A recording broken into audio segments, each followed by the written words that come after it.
What is happening, traders? Thank you for tuning in. It is Monday, June 14th, and as always, we are coming to you from Los Angeles, California. This is Andrew. And this is Jason. And we are Let's Talk Trades. So Bitcoin got its passport stamped and is officially an El Salvadorian legal currency. Bitcoin needed a new public savior after Elon Musk publicly broke up with him over Twitter. He said he's done. He said Bitcoin was using fossil fuels and was not very environmentally friendly, so he backtracked on all of his statements, leaving everyone hanging. I guess he's still holding on to the Bitcoin that Tesla owns, so I guess he's still keeping photos of the relationship, but I'm not sure he's moving forward yet. Yeah, but we needed a new savior. So guess who's here? El Salvador's president. He said his country will accept it, and he has come up with a way to sustainably mine Bitcoin. So on Twitter Spaces last Tuesday night, El Salvadorian's president came up with an idea that they could potentially use the volcanoes as a renewable source of geothermal energy. And then the next day, he directed the country's state-owned geothermal electric company to develop a plan that would allow Bitcoin miners to tap into very cheap, 100% clean, 100% renewable, zero emissions energy from their volcanoes. Hey Elon, that sounds pretty sustainable.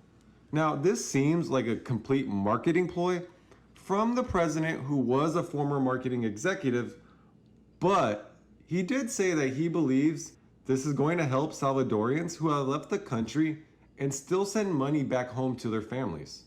So check this out. El Salvador's economy relies heavily on remittances, which is when you basically send money back home, and that makes up about 20% of the country's GDP.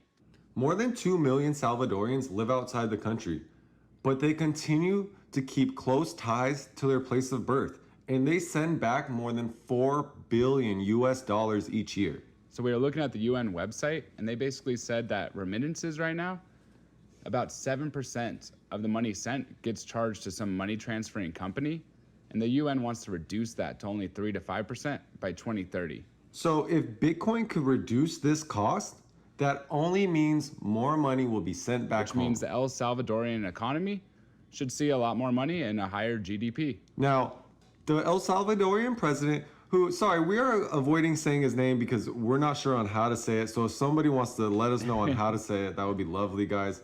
But he announced his plan to have El Salvador accept Bitcoin as a form of payment during the Miami Bitcoin conference last weekend. This was like the Super Bowl of Bitcoin. And he came out at halftime and said they're going to be the first country to accept Bitcoin as legal tender. What exactly does the law say, Andrew? So this law actually says that El Salvador is going to have Bitcoin on equal footing with the US dollar, which is their official currency. Basically meaning shops, businesses must accept it for goods and services, and they can choose to express prices in the currency.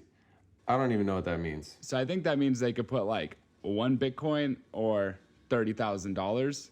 But I think they should just keep it in dollars and have people pay with Bitcoin. Because if you go to like your local liquor store and you see all those little price tags on there, I'm sure the workers don't want to go and adjust those price tags every time Bitcoin's price jumps up and down. Yeah, one of my first jobs was actually working at a grocery store. And so I can only imagine the work of that. Like, oh, that would be annoying, man. So keep the prices in US dollar and maybe pay with Bitcoin. But if I was getting paid in Bitcoin, I don't know, it might be worth it.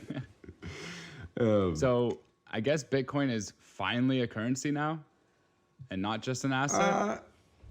It's kind of too soon to tell. I personally see it as an asset, but it's trying to be used as a currency. Hey, so I Googled currency, and it basically just says a system of money in general use in a particular country. So I think this technically means it could be classified as a currency. Can you imagine half your bank account gets wiped out because Elon tweeted something bad? Yeah, that'd be horrible. And I mean, if you think about like the US dollar, if that value just jumped up to double or half of its value in a day or two, people would not say that's a stable currency. So exactly. People would be holding on to their dollars like crazy. I know I would. So while it may like technically be a currency right now, I think until the value really like stabilizes, it's going to be a wild ride. Seems like regulation is definitely coming as countries start to accept Bitcoin as legal currency. So is this the start of a new trend? I mean, are other countries going to follow suit? Definitely. You have congressmen in Paraguay, Panama, Brazil, Mexico, and Argentina who are all pushing legislation to accept Bitcoin as legal tender, like El Salvador. And they've all changed their profile pictures on Twitter to include laser eyes.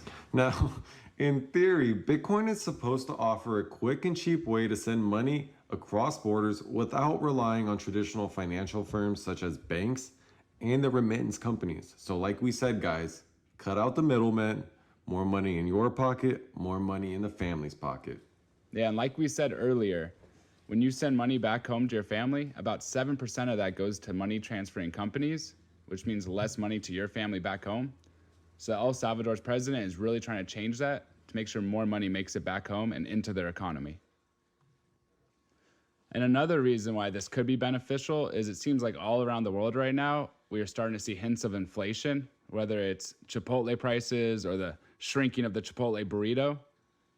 Inflation is definitely around the corner. Cryptocurrency is supposed to combat inflation by having a max supply, and you don't have the ability to just print millions of more Bitcoins like we do to print millions of more dollars. You can't just plug the printer back in and start printing again like the US economy likes to do. So can't do that with Bitcoin.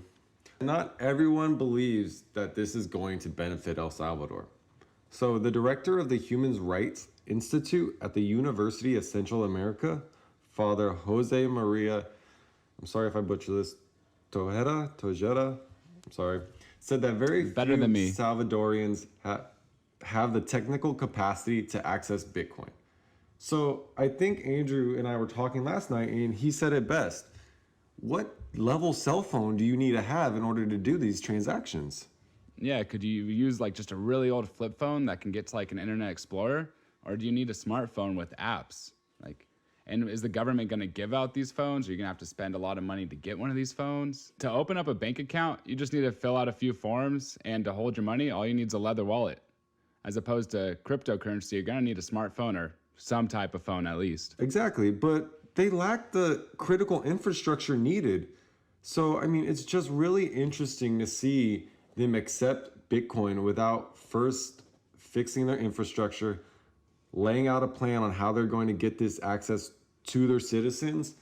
But I mean, it's interesting to see it happen all out. And other critics say that El Salvador has other big issues to deal with right now, like water rights and some really restrictive abortion laws. But others argue that, hey, government could do multiple things at once, and accepting Bitcoin is just really beneficial to El Salvador's economy. Because, yeah, you're right. I mean, they do rely heavily on remittances. So, I mean, boosting their GDP wouldn't be a bad thing. Exactly.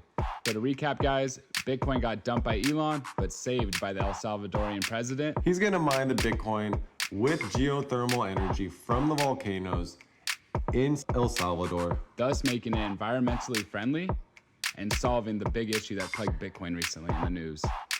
And if it does go well, you could expect a lot of other countries to follow suit, probably starting with Paraguay and Panama. Hit us up on Twitter or TikTok at BestPodYet. Let us know what you think of El Salvador accepting Bitcoin and their geothermal energy plan. That shit's crazy. Thank you for tuning in. We'll catch you guys next week. Peace.